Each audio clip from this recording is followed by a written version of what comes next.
낯 놓고 기억자도 모른다라는 우리 속담이 있습니다. 이걸 풀이를 하자면 낯을 보고도 어떻게 글자를 모르느냐 이 말입니다.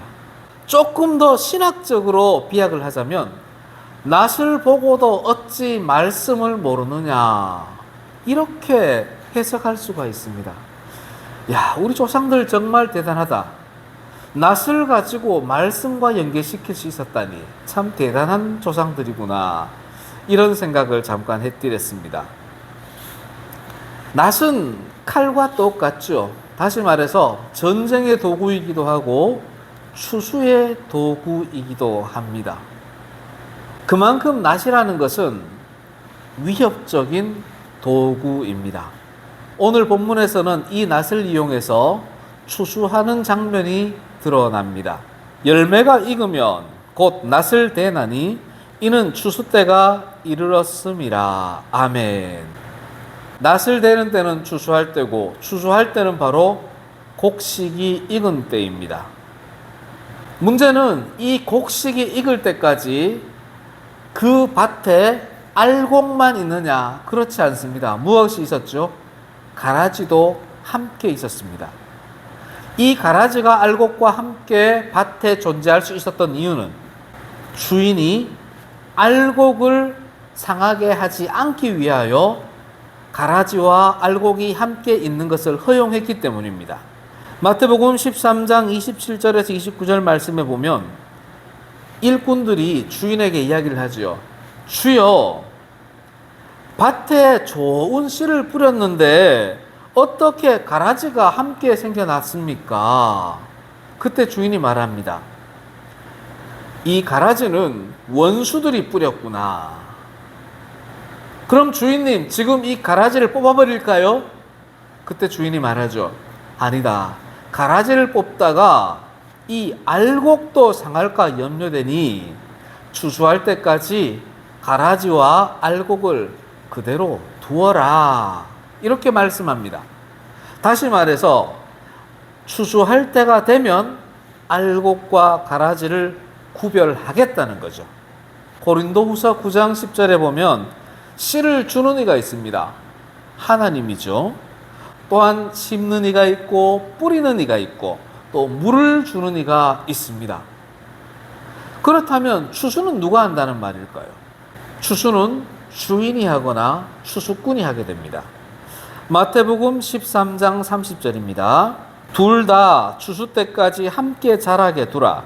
추수 때에 내가 추수꾼들에게 말하기를 가라지는 먼저 거두어 불사르게 단으로 묶고 곡식은 모아 내 곳간에 넣으라 하리라. 아멘. 이제 오늘 본문 말씀을 묵상할 텐데 본문 말씀은 두 가지 측면에서 우리에게 가르쳐주고 계십니다. 하나는 구원을 위한 추수, 또 하나는 심판을 위한 추수, 두 개를 대조적으로 우리에게 가르쳐주고 있습니다. 먼저 14절에서 16절까지 구원을 위한 추수입니다. 구원을 위한 추수의 그 대상은 익은 알곡입니다. 이 추수의 주권은 누구에게 있을까요?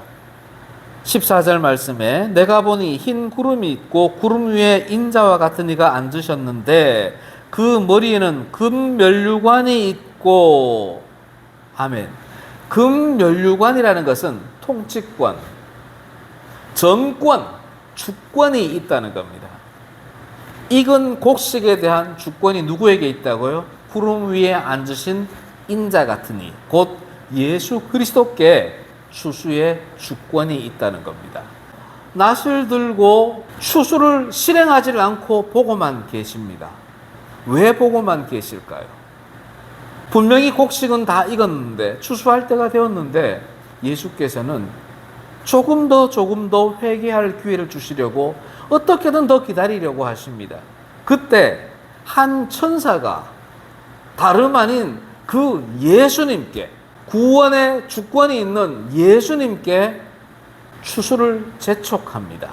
15절 말씀입니다. 또 다른 천사가 성전으로부터 나와 구름 위에 앉은 이를 향하여 큰 음성으로 외쳐 이르되 당신의 낫을 휘둘러 거두소서. 땅의 곡식이 다 익어 거둘 때가 이르렀음이니이다. 아멘. 성전에서 나온답니다. 성전에서 나왔다는 의미는 하나님의 뜻을 전하고 있는 겁니다. 천사가 감히 어떻게 예수께 명령을 하고 조언을 할 수 있겠습니까? 구원의 주권자이신 예수님께서 회개의 기회를 이 땅에 더 주려 하실 때 아버지 하나님께서 그만 됐다, 이제 추수 때가 되었으니 추수하라라고 천사를 통해 명령해 주신 겁니다. 드디어 어린 양 예수께서 그 손에 잡았던 낫을 휘두르십니다. 얼핏 들으면 낫을 휘두른다라는 것을 들었을 때 와, 죽이는구나 이렇게 생각할 수가 있습니다. 그런데 그렇지가 않습니다. 16절입니다. 구름 위에 앉으시니가 낫을 땅에 휘두르매 땅의 곡식이 거두어지니라. 아멘. 뒤편의 포도 수확에 있어서는 심판의 내용이 있는데 앞에는 그 심판의 내용이 없습니다. 오히려 기쁨이 충만해집니다. 요한복음 4장 36절입니다. 뿌리는 자와 거두는 자가 함께 즐거워하게 하려 함이라. 아멘. 그렇다면 뿌리는 자가 누구겠습니까? 거두는 자는 분명히 주권자이신 삼위일체 하나님입니다. 씨를 뿌리는 자는 심는 자요, 물 주는 자요, 각기 행위에 따라 상급을 받는 바로 성도된 우리 그리스도인을 의미하는 겁니다.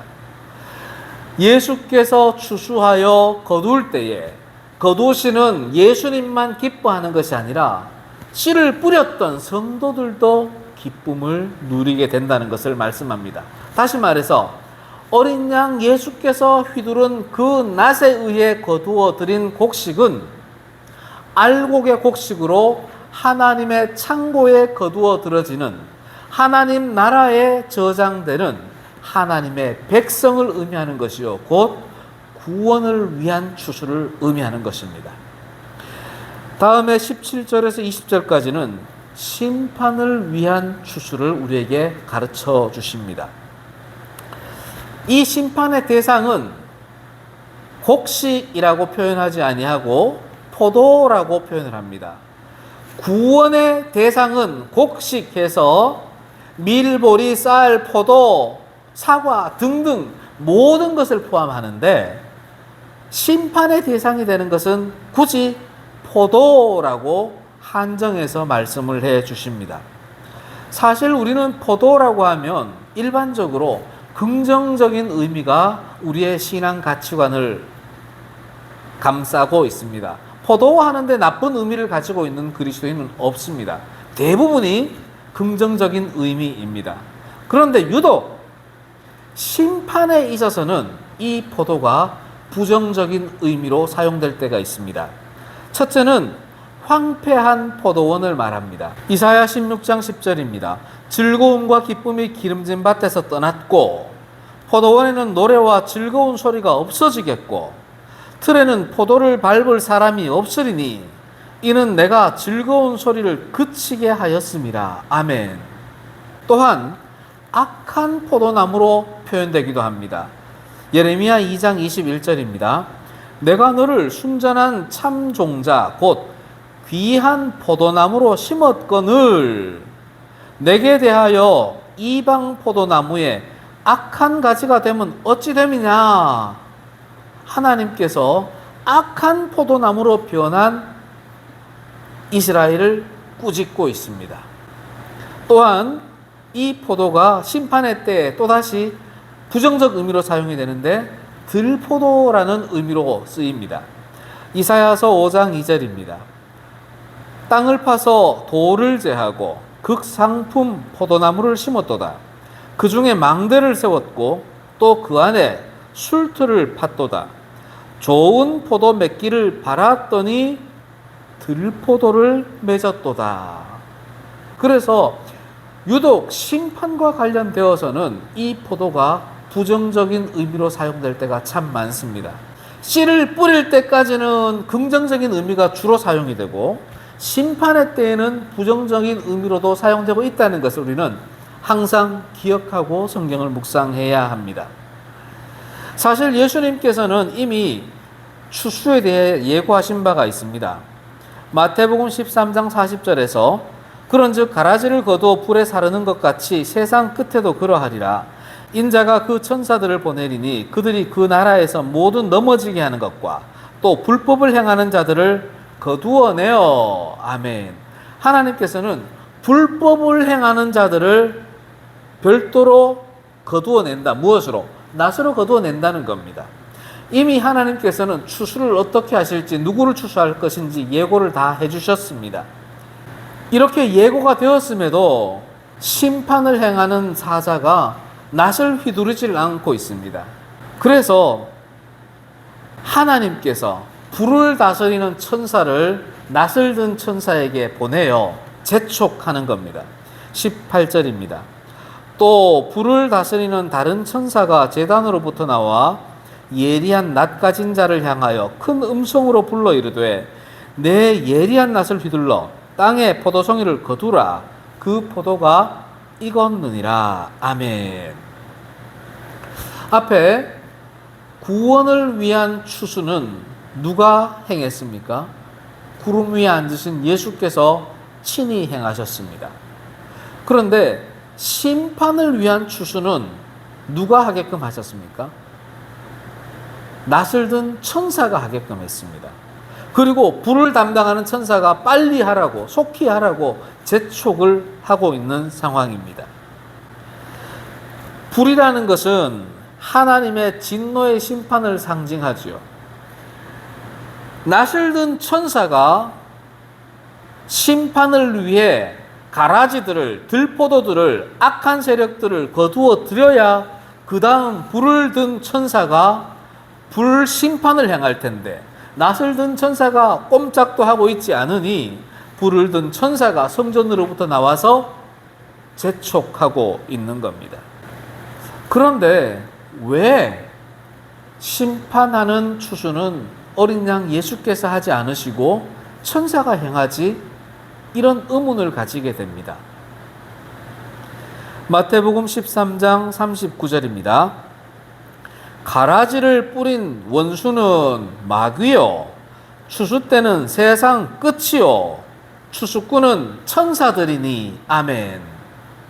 예수께서는 특별히 심판을 위한 추수는 누구를 시키겠다고 미리 예고하셨느냐? 천사들을 통해 추수하겠다고 예고를 하셨습니다. 예수 그리스도의 십자가 보혈을 믿어 구원하는 자들을 거두는 것은 누구밖에 못합니까? 예수님밖에 못합니다. 천사가 할 수 있는 일이 아닙니다.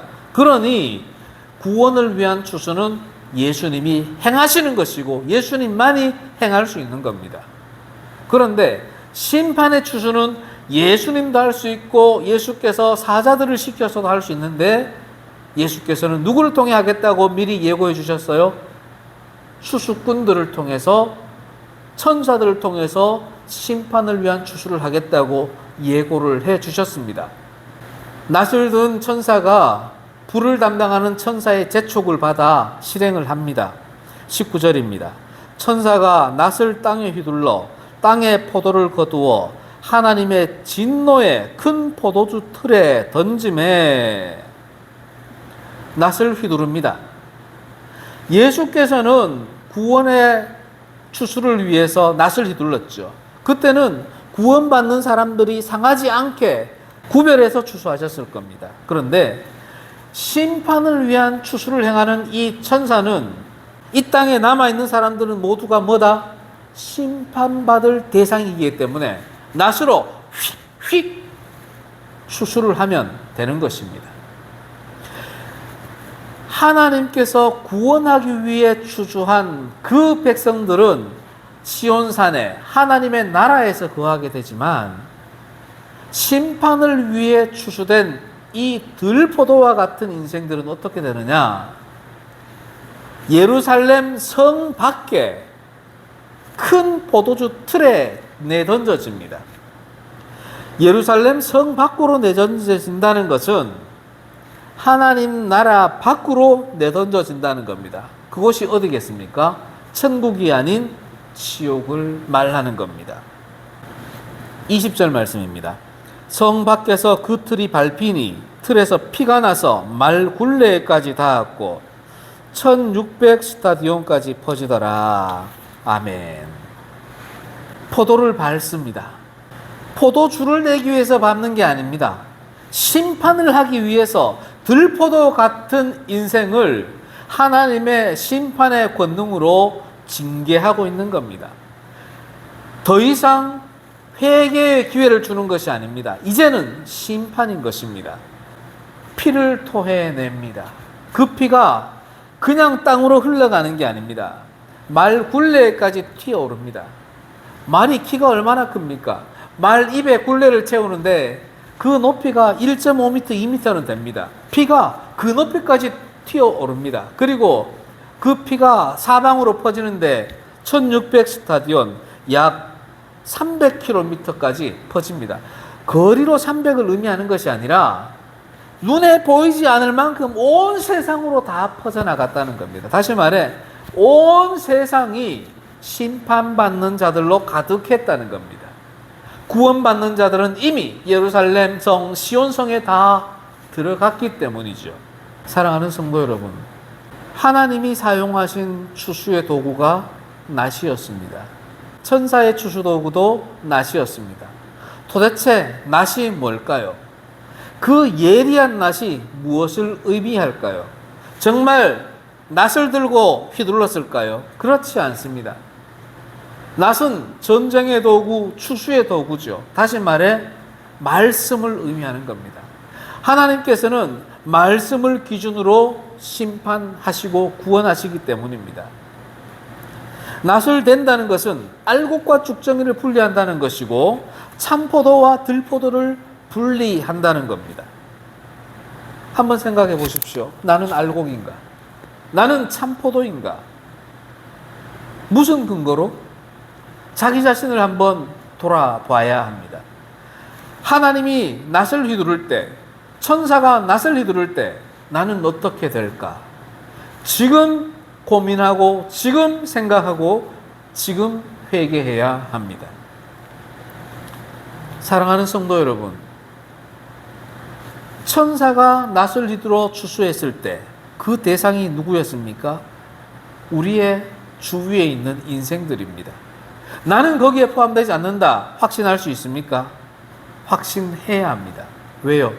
우리는 예수 그리스도의 십자가 보혈을 믿고 이 시간에도 그 삼위일체 하나님을 예배하고 우리는 들포도가 아니라 참포도가 되기를 갈망하며 이 자리에 모여 함께 예배하고 있는 주님의 몸된 교회의 백성이기 때문입니다. 우리는 추수의 대상이기에 예루살렘 성 밖에 포도주 틀에 내던져져서 밟히는 존재가 아니라 하나님의 손에 이끌려 하나님의 창고, 하나님 나라로 시온성으로 들어가는 존재가 되어야 합니다. 그렇게 되려면 먼저 우리가 뿌려진 씨로서 이 땅에서 죽어야 합니다. 마태복음 13장 38절입니다. 밭은 세상이요 좋은 씨는 천국의 아들들이요 가라지는 악한 자의 아들들이요. 좋은 씨는 누구라고요? 천국의 아들들, 하나님의 자손들, 바로 우리 그리스도인을 말하는 겁니다. 이들이 어떻게 해야 된다고요? 죽어야 합니다. 우리가 비록 좋은 씨앗으로 천국의 아들들로 이 땅에 뿌려졌지만 뿌려진 그대로 가만히 있으면 열매를 맺지 못하죠. 그러면 추수의 대상이 될 수가 없습니다. 하나님께서는 심는 자, 뿌리는 자, 물 주는 자를 통하여 우리를 이 땅에 뿌려 주셨습니다. 이제 우리가 해야 될 것은 이 땅에서 죽어서 자라서 열매를 맺어야 합니다. 요한복음 12장 24절입니다. 내가 진실로 진실로 너희에게 이르노니 한 알의 밀이 땅에 떨어져 죽지 아니하면 한 알 그대로 있고 죽으면 많은 열매를 맺느니라. 아멘. 이렇게 죽어서 열매를 맺어야만 우리가 하나님의 손에 의해 구원받는 추수를 당할 수가 있는 겁니다. 나의 나 된 것은 나의 능력이니 내대로 살겠습니다 라고 한다면 하나님의 추수를 당하는 것이 아니라 천사의 낫에 의해 심판의 추수를 당하게 되는 겁니다. 사랑하는 성도 여러분, 우리는 주위에서 추수꾼이라는 단어를 참 많이 듣게 됩니다. 성경에서는 우리가 생각하는 것과 추수꾼의 의미를 좀 다르게 사용합니다. 마지막 때에 하나님의 백성을 추수한다, 이렇게 생각한다면 성경을 오해하는 겁니다. 하나님의 사자, 천사, 하나님의 백성이 추수할 수 있는 것은 구원의 추수가 아닙니다. 구원의 추수는 누구만 할 수 있다고요? 오직 예수님. 왜요? 십자가에서 당신의 생명을 내어주시고 피를 흘리셨기 때문에 오직 예수님만 구원의 추수를 할 수 있습니다. 그러면 우리가 말하고 있는 세상에 있는 이 추수꾼들은 어떤 추수꾼입니까? 오늘 본문에 있는 것처럼 심판을 위한 추수꾼입니다. 마지막 때가 되었으니 내가 말씀으로 여러분을 추수하려고 합니다. 웃기는 소리입니다. 나는 추수할 권한이 없고 내가 추수하는 것은 곧 하나님의 권능을 침해하는 월권이고 범죄가 되는 것이고, 결국은 내가 추수한다는 것은, 나에게 추수를 당한다는 것은 심판의 추수를 당하는 겁니다. 그러니 우리가 주위에서 누군가가 우리가 추수를 해야 합니다라고 한다면 속으로는 웃기지 마세요라고 생각해야 합니다. 심판의 추수밖에 할 수가 없어요, 사람은. 구원의 추수는 누가? 예수님. 이걸 꼭 기억하십시오. 그러면 이단의 유혹에 빠지지가 않습니다. 미혹되지 않습니다.